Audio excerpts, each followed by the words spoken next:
हाँ बोलिए, परेशानी बोलिए। तो कैसे हो रहा है समझ आ गई आपको? लिखिए, जल्दी कमेंट करिए, क्रिया विधि लिखिए। जब कोई भी वस्तु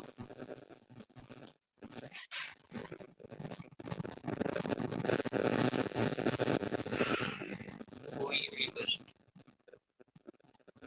नेत्र के सम्मुख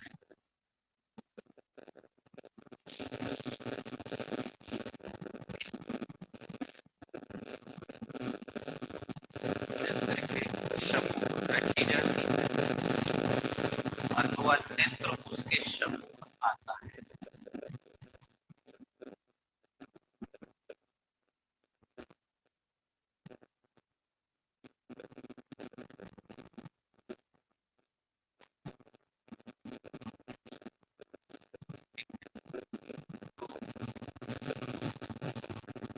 उस वस्तु का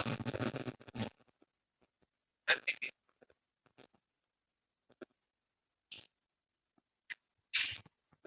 उस वस्तु का प्रतिबिंब हो गया नेत्र लेंस के द्वारा रेटिना पर उल्लेखा एवं वास्तविक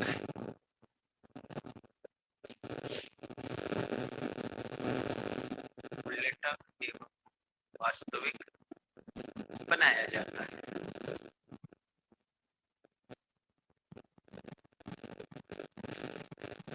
ठीक बात है, बनाया जाता है। बोलिए समस्या। अब उस बने हुए उल्टे प्रतिबिंब की सूचना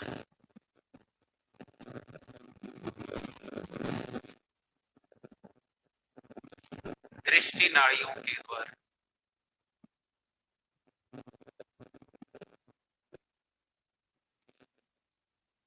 मस्तिष्क को दी जाती है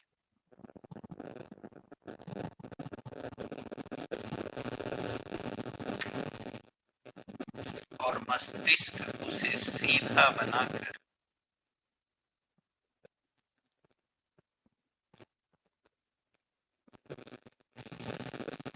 मस्तिष्क जो है क्या करेगा, उसे सीधा बनाकर समझ लेना है। ठीक,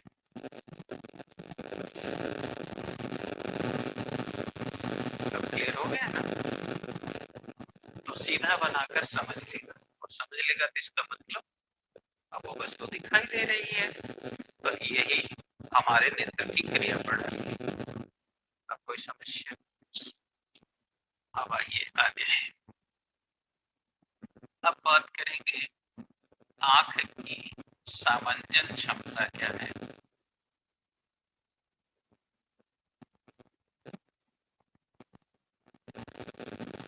आंख की सामंजन क्षमता, एडजस्टिंग पावर ऑफ आइज।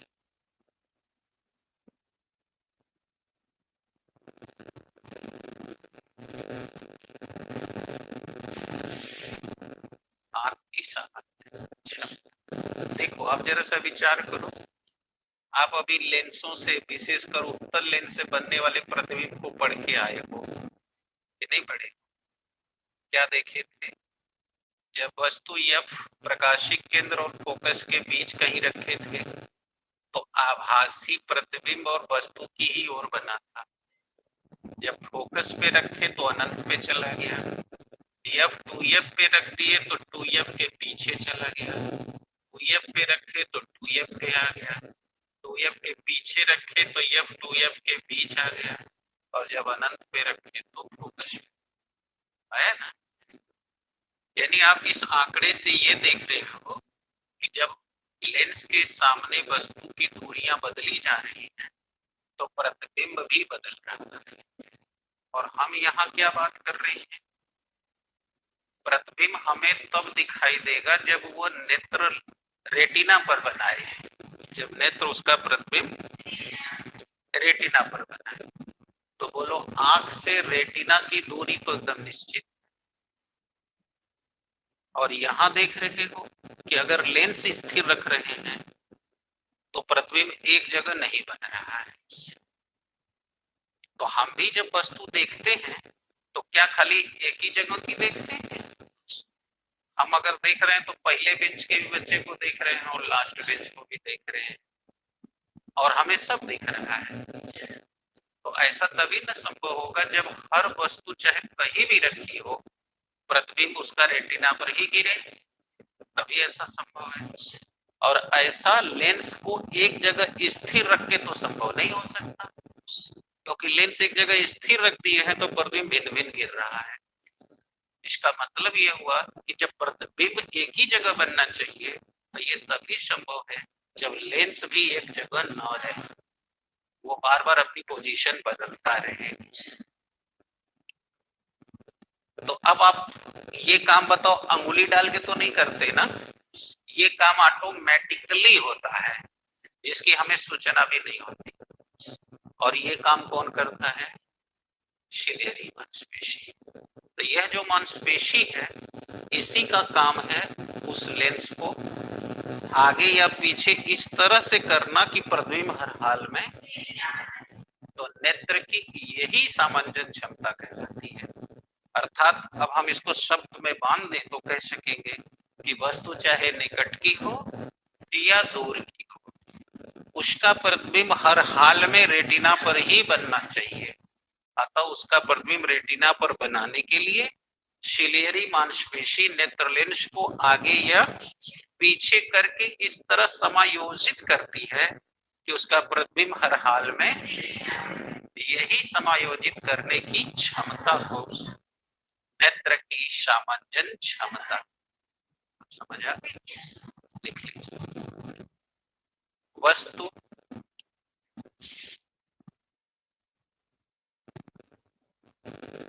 वस्तु लिखे, चाहे निकट की हो अथवा दूर की हो,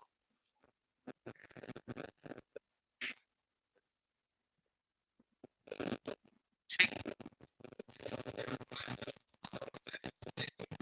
पता करिए कितना हो रहा है क्या तभी। हाँ चलिए, लग गया, चलिए चलिए। उसका सर्टिफिकेट भी दिया है उन लोगों ने। हाँ चलिए चलिए, क्या लिख रहे हैं? वस्तु चाहे निकट की हो या दूर की हो गया, उसका प्रतिबिंब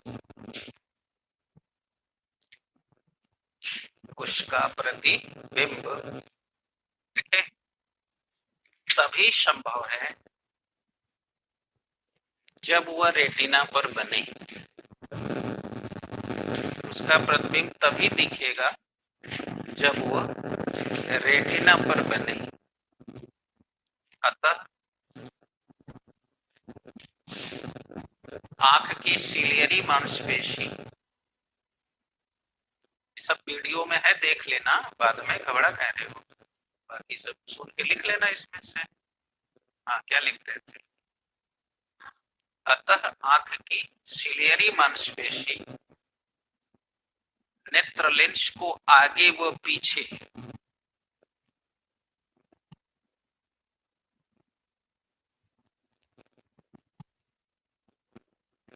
सिलियरी मांसपेशी नेत्र को आगे या पीछे करके समायोजित करती है।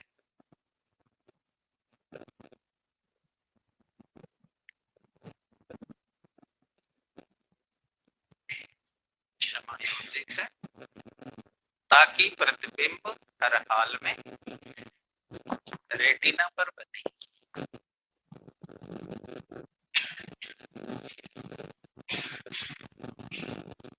हर हाल में रेटिना पर बने, इसी समायोजित करने की क्षमता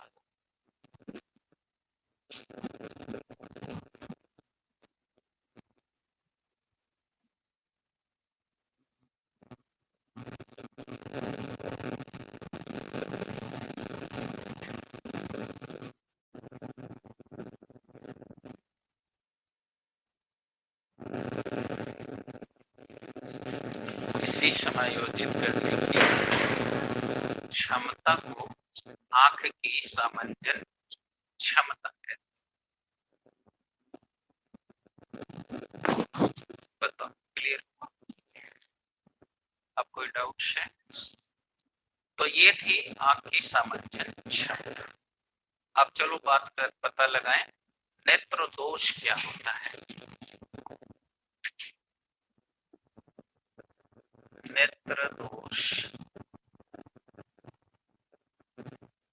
यानी आई डिफेक्ट।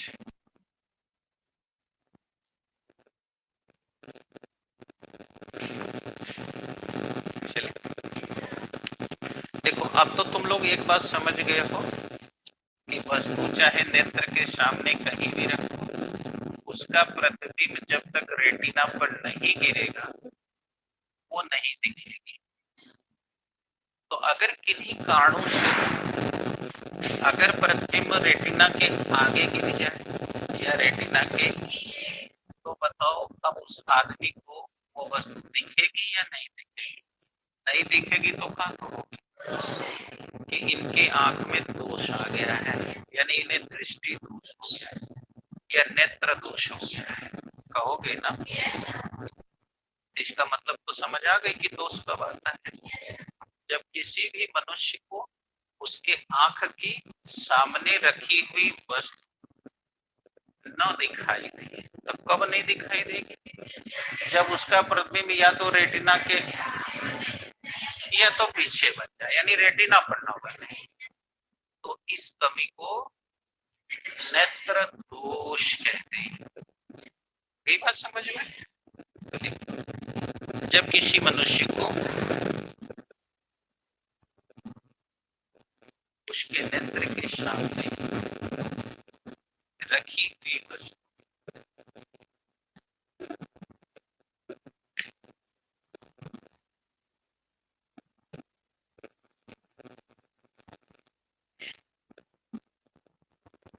रखी हुई स्पष्ट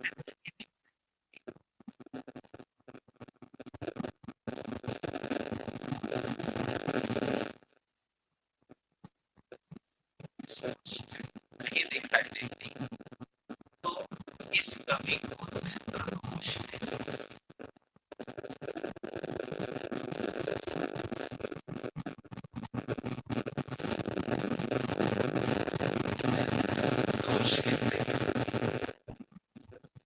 ठीक है, अब हम दोष के प्रकार में जाने से पहले, चूंकि ये लोग बीच में आ गए तो डिस्टर्ब हो गया, देखो पहले पढ़ाना चाहिए था स्पष्ट दृष्टि की न्यूनतम दूरी है। ठीक है, तो पहले वो बता ले तब दोष के प्रकार। सुस्पष्ट दृष्टि की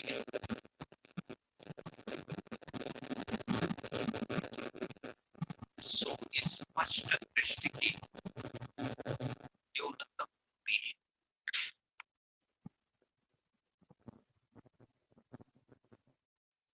सुस्पष्ट दृष्टि की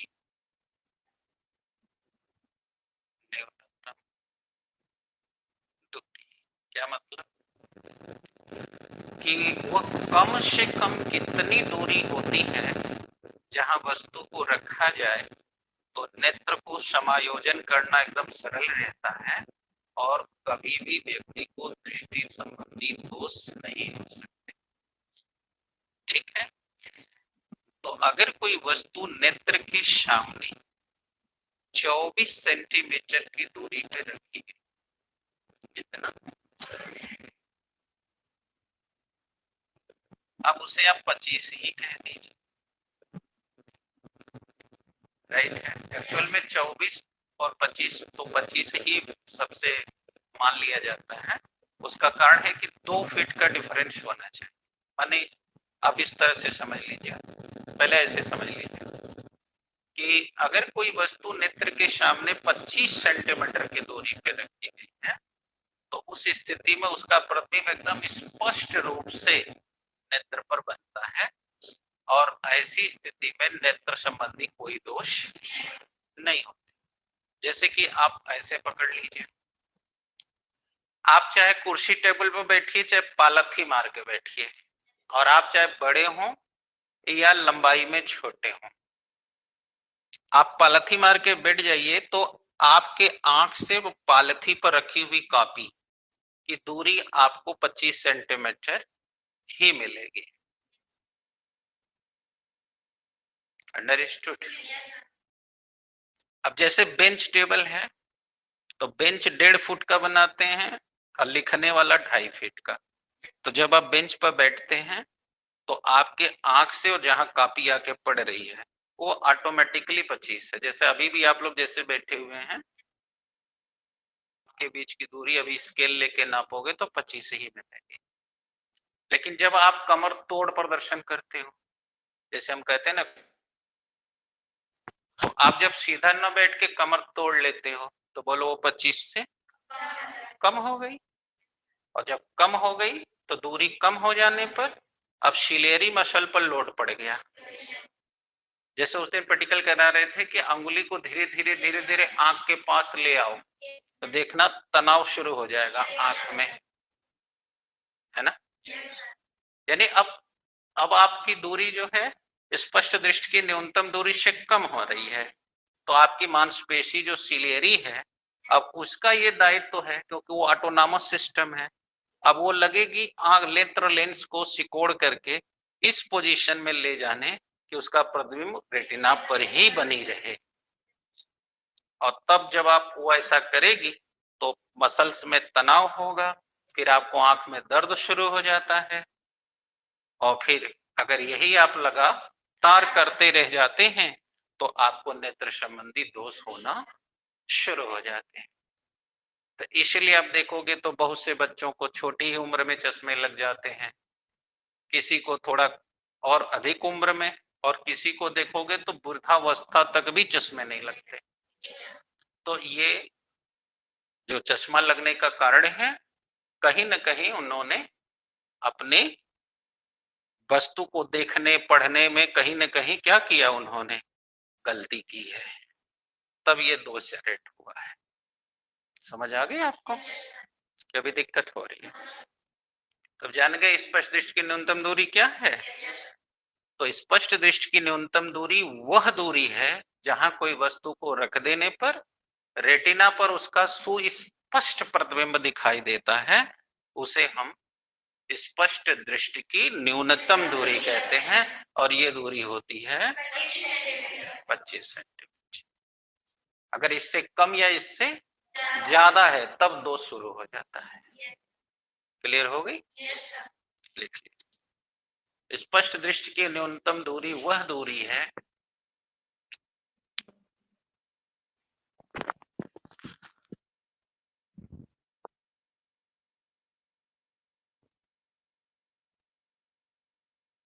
स्पष्ट दृष्टि की न्यूनतम दूरी वह दूरी है जहां किसी वस्तु को रख देने पर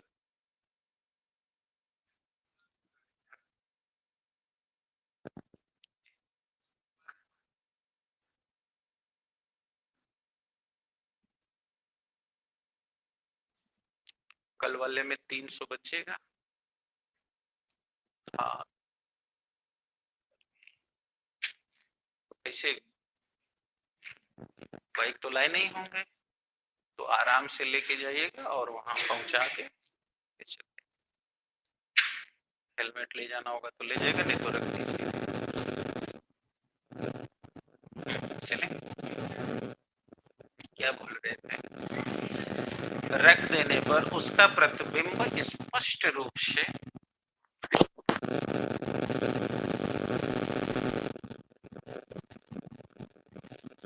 स्पष्ट रूप से दिखाई देता है। ठीक है, वही क्या कहलाती है? स्पष्ट दृष्टि की न्यूनतम दूरी। ठीक है सर, स्पष्ट दृष्टि की न्यूनतम दूरी कहलाती है।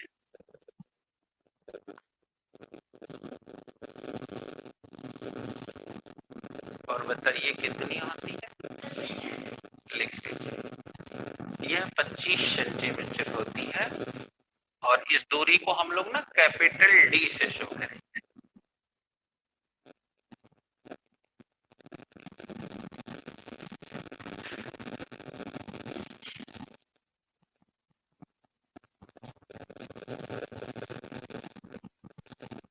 आ गया? तो ये स्पष्ट दृष्टि की न्यूनतम दूरी कैपिटल डी से शो करेंगे और होती है 25।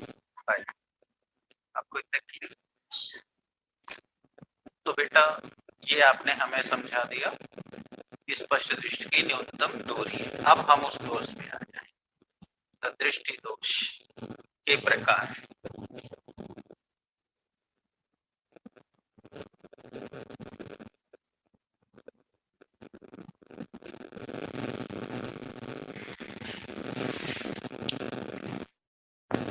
दृष्टि दोष के प्रकार तो जानते हैं, नेत्र के द्वारा आप तो समझी गए कि इतना से अगर कम या ज्यादा पर देखोगे तो दोष आएगा। तो ये दोष जो है 4 तरह का संभव है। लिखो, ये दोष 4 प्रकार के।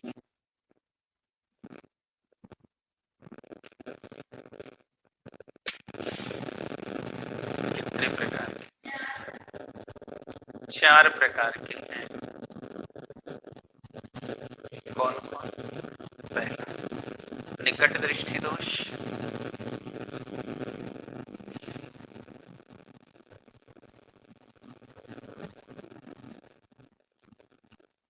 ठीक। दूसरा दूर दृष्टि दोष,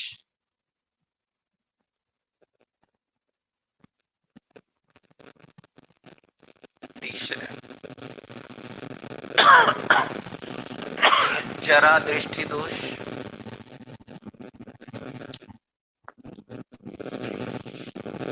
और चौथा दृष्टि वैषम्य दोष।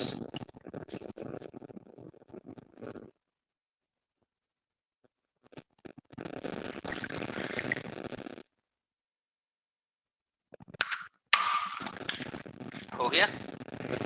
बोलिए कौन कौन बताया मैंने?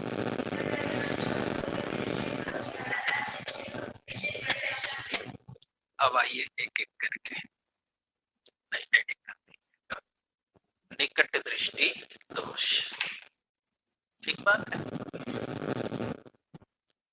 तो अब कल के लेक्चर में हम लोग कोशिश करेंगे कि खत्म हो जाए पूरा।